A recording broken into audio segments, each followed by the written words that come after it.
The music world often reflects our times. Sometimes it challenges them. Bruce Springsteen, the boss, has done just that. His voice, usually singing of American dreams and struggles, now carries a stark warning. Just weeks ago, in Manchester, England, on May 14, 2025, Springsteen didn't mince words. He looked out at a sea of faces and delivered a chilling message.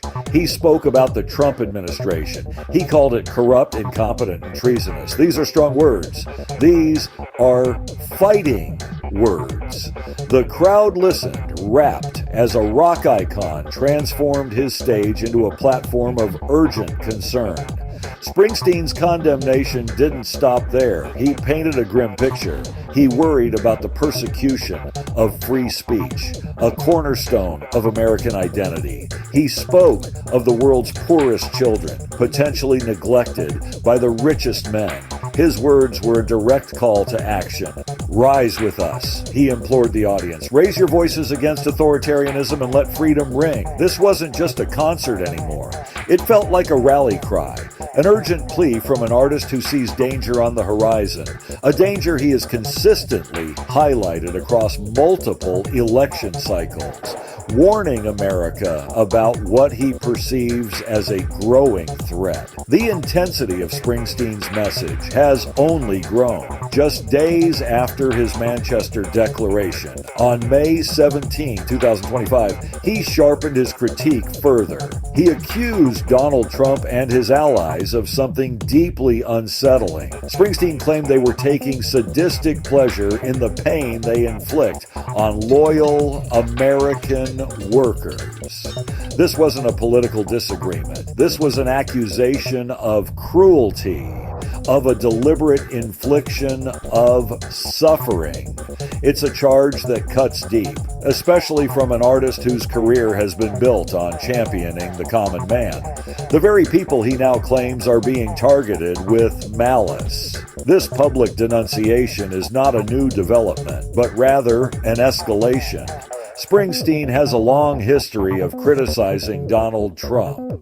Back in October 2024, he was unequivocal, stating, "Donald Trump is running to be an American tyrant." Even earlier, he declared that Trump doesn't understand the meaning of this country. His warnings have spanned years, from calling Trump a moron, besieging the Republic in 2016, to labeling him the greatest threat to democracy in my lifetime in 2020. This latest barrage, however, feels different.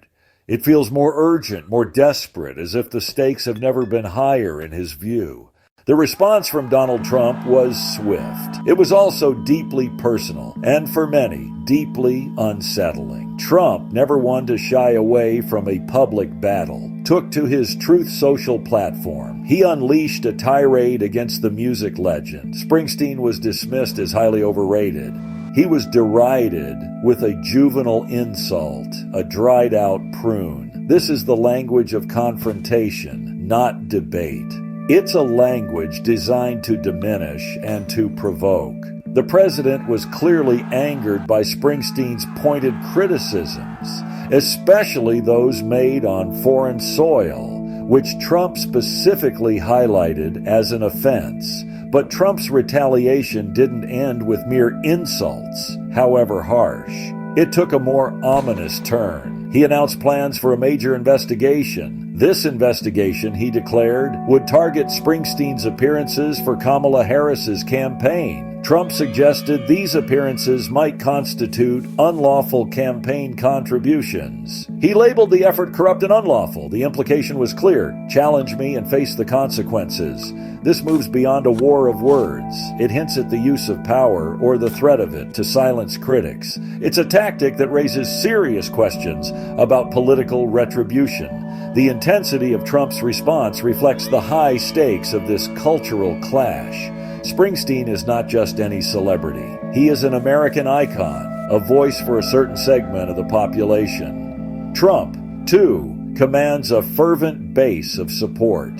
When these two figures collide, it's more than a spat.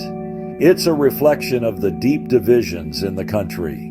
Trump's rhetoric aimed to rally his supporters, painting Springsteen as an out-of-touch elite, a member of a corrupt establishment. The threat of an investigation adds a chilling layer, suggesting a willingness to use official power against a dissenting voice.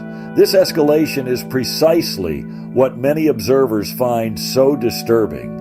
It's one thing for public figures to disagree, even fiercely. It's another for the president to threaten investigations into a private citizen exercising their right to free speech. The use of terms like corrupt and unlawful is designed to inflame passions and to delegitimize the target. This is not just a feud between two famous men. It's a stark example of how political discourse can become weaponized and how quickly disagreements can escalate into threats that seem to challenge democratic norms. As the feud between Trump and Springsteen intensified, other voices began to join the fray. The artistic community, often a bastion of free expression, started to react. Neil Young, another legendary musician with a history of political engagement, quickly came to Springsteen's defense. Young, who had previously clashed with Trump over the use of his music, didn't hold back. He also extended his support to Taylor Swift, who had similarly faced Trump's ire. On his website, Young directly addressed the president, questioning his priorities and his focus on musicians rather than pressing global issues. Young's message was one of defiance. "I am not scared of you," he wrote, addressing Trump directly. "Neither are the rest of us." He urged Republicans to recognize what he saw as a dangerous trajectory, stating that Trump is out of control and that America needs a real president. This public show of solidarity from a figure like Neil Young amplified the concerns raised by Springsteen. It signaled that this was not an isolated incident, but part of a larger pattern that worried many within the creative world. The call for a real president underscores a deep anxiety about leadership and national direction. The support didn't stop with Neil Young. Pearl Jam's frontman, Eddie Vedder, also publicly backed Springsteen in late May 2025. Vedder, known for his own passionate performances and outspoken views, emphasized the importance of free speech. He criticized Trump's apparent preoccupation with musicians, echoing Young's sentiment. Furthermore, the American Federation of Musicians, a union representing thousands of artists, issued a formal statement on May 16, 2025. The AFM explicitly supported both Springsteen and Taylor Swift, defending their right to express their opinions without fear of reprisal or intimidation. This growing chorus of support highlights a significant cultural pushback. It's a defense not just of Springsteen personally, but of the fundamental right to speak out, especially against those in power or aspiring to it. When artists of this stature and organizations representing them feel compelled to issue such strong statements, it indicates a perceived threat to democratic principles. The message is clear. The artistic community will not be silenced. They see this as a fight for more than just individual reputations. It's a fight for the soul of artistic freedom and its role in a healthy society. This escalating war of words between a rock icon and a president is more than just headline-grabbing drama. It cuts to the heart of America's cultural and political landscape. The stakes are incredibly high. We are witnessing a battle over free speech, the very bedrock of American democracy. When a powerful political figure responds to criticism with personal insults and threats, it sends a chilling message to all citizens. Will people feel free to voice dissent, or will they fear retribution for speaking their minds? A fear Springsteen himself articulated. The feud highlights the deep, often bitter divisions within the nation. Both Trump and Springsteen are influential figures, each capable of rallying significant portions of the population. Their words carry immense weight, Trump's base often sees his aggressive tactics as a necessary fight against a biased establishment. Springsteen's supporters, on the other hand, view his warnings as a courageous stand against authoritarian tendencies. This clash, therefore, becomes a proxy war for much larger ideological battles currently raging across the United States. It is a stark reminder of how polarized the nation has become.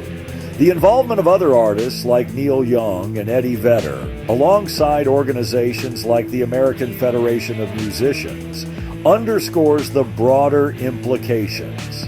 This isn't just about Donald Trump versus Bruce Springsteen. It's about the role of artists in public discourse. It's about whether the cultural sphere will remain a place for robust debate and critique, or if it will become another casualty of political warfare. The very idea of America, which Springsteen accused Trump of not understanding, seems to hang in the balance, debated and fought over in concert halls and on social media platforms. As this dangerous fight unfolds, it leaves America teetering on an edge. Where does this path lead? If criticism from prominent figures is met with threats of official probes, what does that mean for the average citizen? What happens when the lines between political opposition and perceived enemies become so blurred? The feud between the boss and the president is a stark symptom of a deeper national unease. The question that hangs heavy in the air as the rhetoric intensifies and the threats loom is a profoundly unsettling one. What kind of America will emerge from this crucible of conflict? Let me know in the comments and hit subscribe for more. Thank you both for tuning in.